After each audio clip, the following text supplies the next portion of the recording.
Good morning students. मैं Rajat, faculty at government polytechnic Badaun. उम्मीद करता हूं आप सभी लोग अपने अपने घरों पर सुरक्षित होंगे, सरकार द्वारा दिए गए सभी निर्देशों का पालन कर रहे होंगे और कोरोना के खिलाफ देश की इस जंग में अपना महत्वपूर्ण योगदान दे रहे होंगे। आज का जो सब्जेक्ट है जिसको हम आगे लेकर के चल रहे हैं वो केमिकल इंजीनियरिंग फाइनल ईयर का एनर्जी कंजर्वेशन नाम का सब्जेक्ट है। तो एनर्जी कंजर्वेशन के इससे पहले मैं 5 से 6 लेक्चर करा चुका हूँ। उन लेक्चर्स को आप देखिए, उसके बाद इस लेक्चर पर आइए, तब ये आपको ज़्यादा समझ में आएगा। इससे पिछले लेक्चर्स में एनर्जी कंजर्वेशन में मैंने आपको बताया था कि एनर्जी 2 प्रकार की होती है, renewable energy and non renewable energy. तो और हमने ये आंकड़े भी पढ़े थे कि हमारा देश आज भी 88% तक नॉन रिन्यूएबल एनर्जी पर बेस्ड है। जो हमारी इकोनॉमी है, जो हमारी अर्थव्यवस्था है, वो 88% तक नॉन रिन्यूएबल एनर्जी पर बेस्ड है। या यूं कहें कि बाहर से आने वाली एनर्जी या बाहर से आने वाले जो प्रोडक्ट हैं, सबसे ज़्यादा पेट्रोलियम प्रोडक्ट पर हमारी जो अर्थव्यवस्था है वो लाई करती है या डिपेंड करती है। तब क्वेश्चन ये उठता है कि ये सारी चीज़ें तो बाहर से आ रही है। पेट्रोलियम का लगभग 90% भाग, 90%, 85 से 90% भाग जो है वो हम बाहर से ऑब्टेन करते हैं, बाहर से लेते हैं। अगर कुछ अंतर्राष्ट्रीय कंडीशन इस प्रकार की बन जाए कि हमको ऑयल ना मिल पाए, पेट्रोलियम प्रोडक्ट ना मिल पाए, तब क्या हो? तो इसके लिए सरकार अपने पास ऑयल को और एनर्जी को रिज़र्व करके रखती है और इसी रिज़र्व के बारे में आपके सिलेबस में दिया हुआ है। इस रिज़र्व को पढ़ना है कि भारत के पास किस प्रकार पेट्रोलियम का या इस प्रकार की एनर्जीज़ का रिज़र्व रहता है और कैसे इसको हम यूज़ करते हैं और इसके लिए भारत में क्या क्या प्रावधान किए गए हैं। ठीक है, तो पेट्रोलियम को रिज़र्व करने के क्रम में जो गवर्नमेंट है उसने एक अपनी कंपनी जिसका नाम है Indian strategic petroleum reserve limited.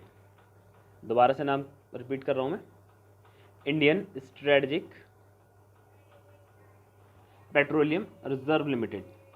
ठीक है, जो कि एक होली सब्सिडरी है। ठीक है, किसकी?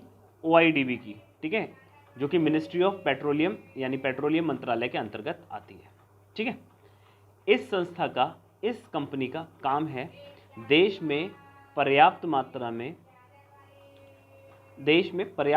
में पेट्रोलियम के रिजर्व को स्थापित रखना, जिससे कि देश में आने वाले समय में जो सप्लाई का फ्लक्चुएशन होता है, कई बार क्या होता है सप्लाई ज़्यादा होती है, कई बार क्या होता है सप्लाई कम होती है ना, ऐसे करके ग्राफ चलते हैं, कई बार सीधी चलती है, ऊपर नीचे ऐसे ग्राफ चलते हैं। तो सप्लाई में तो फ्लक्चुएशन है, लेकिन हमारी जो खर्च है वो लगातार एक स्टडी इस पर चल रहा है, हमें मांग उतनी ही है। जैसे कि घर की कमाई, कभी कभी कमाई ज़्यादा होती है, कभी कम होती है, लेकिन घर में जो खर्च होता है वो लगभग बराबर ही चलता रहता है। तो उस सब चीज़ के फ्लक्चुएशंस को वेयर करने के लिए, बर्दाश्त करने के लिए हम लोगों ने इसको बनाया है। ठीक है, तो इसको आप नोट कर लीजिए।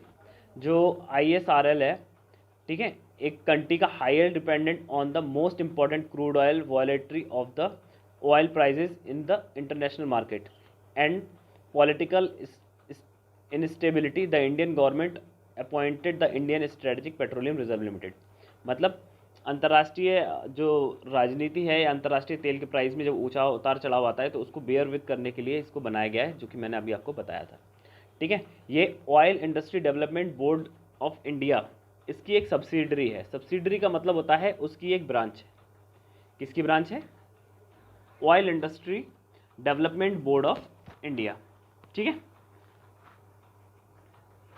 अब बात करते हैं कि हमारे पास कितना कितना रिजर्व है। ठीक है, तो स्ट्रेटेजिक स्टोरेज, भाई देखिए, जब हम कहीं पे किसी चीज़ का स्टोरेज करेंगे तो वो रखने की जगह तो होनी चाहिए। तो इंडिया में ऐसी 4 जगह हैं जहां पर इसको रिजर्व करके रखा जाता है। ठीक है, पहली जगह है, 3 जगह हैं जहां पर इसको स्टोरेज करके रखा जाता है। पहली जगह है विशाखापट्टनम, दूसरी मैंगलोर और तीसरी पाउडर।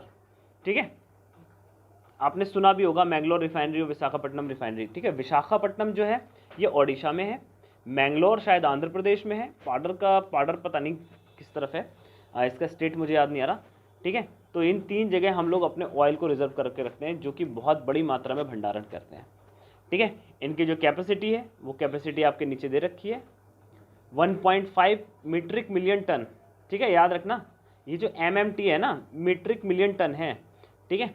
तो विशाखापट्टनम में हम लोग कितना करते हैं, 1.33 मीट्रिक मिलियन टन।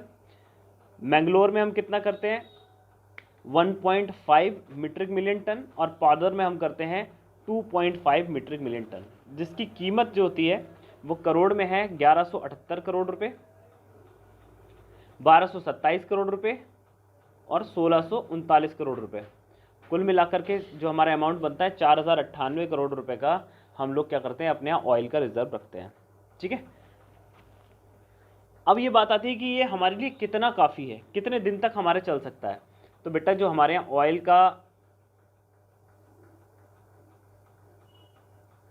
जो रिजर्व है, यानी अगर विदेश से हमारे यहाँ तेल ना आए, केवल हमारे देश में जो तेल है जो रखा हुआ है उसके हिसाब से अगर हम चलें तो ये केवल 13 दिन तक ही चल सकता है। 14वें दिन हमारे यहाँ ऑयल, पेट्रोल, डीजल सब खत्म हो जाएगा, ठीक है। अंतर्राष्ट्रीय जो मानक हैं, अंतर्राष्ट्रीय मानक कहते हैं कि एक देश के पास कम से कम 90 दिन का तेल होना चाहिए, लेकिन हमारे पास कितना है, केवल 13 दिन का, ठीक है। जिसकी कैपेसिटी को इंडियन गवर्नमेंट को बढ़ाना चाहिए, ठीक है। अब क्या हो रहा है, पाउडर में एक और साइड है, ठीक है, और नई साइट्स पे इसको बनाया जा रहा है, ठीक है। एक जगह पाउडर में, फिर ओडिशा में चंदीखोल में, ठीक है, फिर बीकानेर राजस्थान में और राजकोट में, जिसकी कैपेसिटी 12 मीट्रिक टन होगी।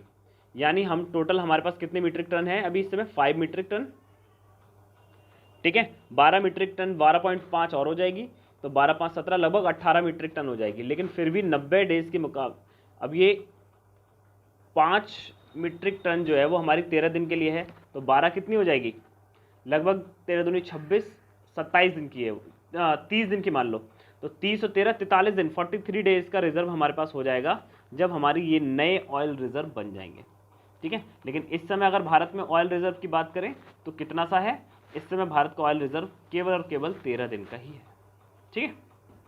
चलिए आगे बात करते हैं। हमारा जो सेकंड फेज है जो कि प्रपोज्ड है, जो कि अभी बनने वाला है, अभी बना नहीं है, ठीक है। तो वो पाउडर में इसकी जो वो होगी,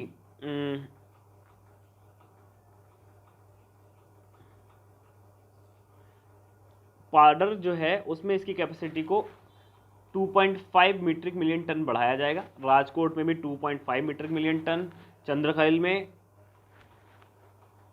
यह चंद्रखल में 3.8 मीट्रिक टन और बीकानेर में भी 3.8 मीट्रिक टन। इतने कैपेसिटी के स्टोरेज हमको और अभी बढ़ाने हैं, ठीक है।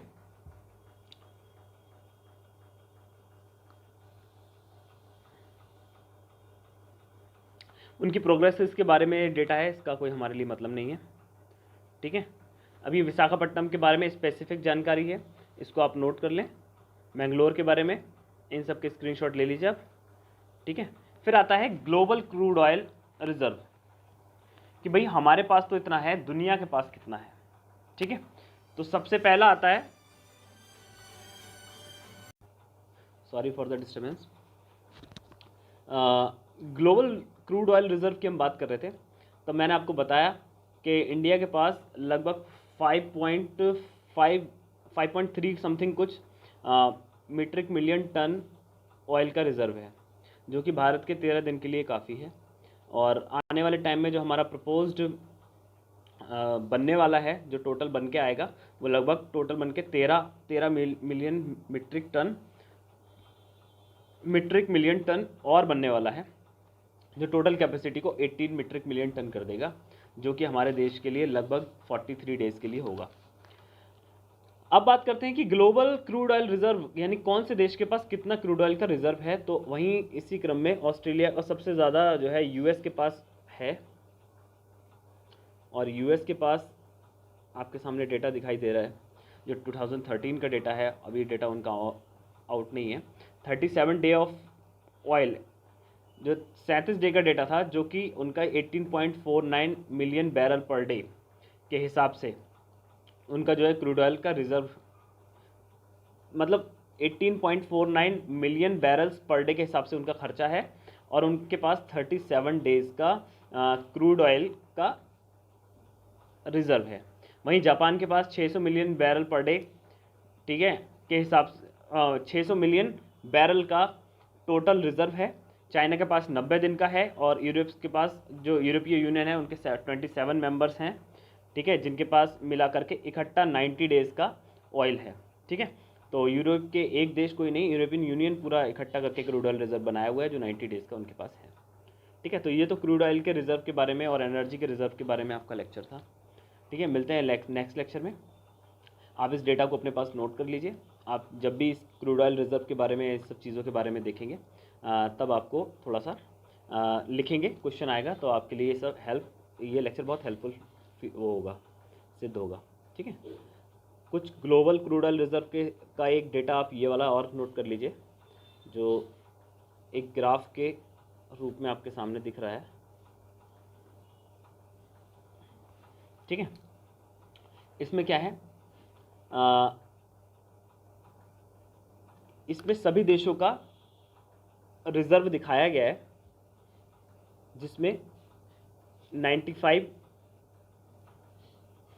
मिलियन मीट्रिक टन यूएसए के पास, 45 मिलियन मीट्रिक टन जापान के पास, जर्मनी के पास 25 मिलियन मीट्रिक टन, फ्रांस के पास 13.5 मिलियन मीट्रिक टन, चाइना के पास 12, साउथ कोरिया के पास 11, और हमारे पास 5.3 मिलियन मीट्रिक टन इस समय रिजर्व है, ठीक है। इसके बाद में हमारा प्रपोज्ड कितना हो जाएगा, 18 हो जाएगा, तो हम लगभग यहाँ पर आ जाएंगे, ठीक है। चलिए मिलते हैं नेक्स्ट लेक्चर में, तब तक के लिए धन्यवाद। आपने अपने घरों में सुरक्षित रहिए, सरकार द्वारा दिए गए सभी निर्देशों का पालन कीजिए, बाहर बहुत ज़रूरी काम होने पर निकलिए, अन्यथा ना निकलिए, और देश की कोरोना के खिलाफ इस जंग में अपना महत्वपूर्ण योगदान दीजिए। धन्यवाद।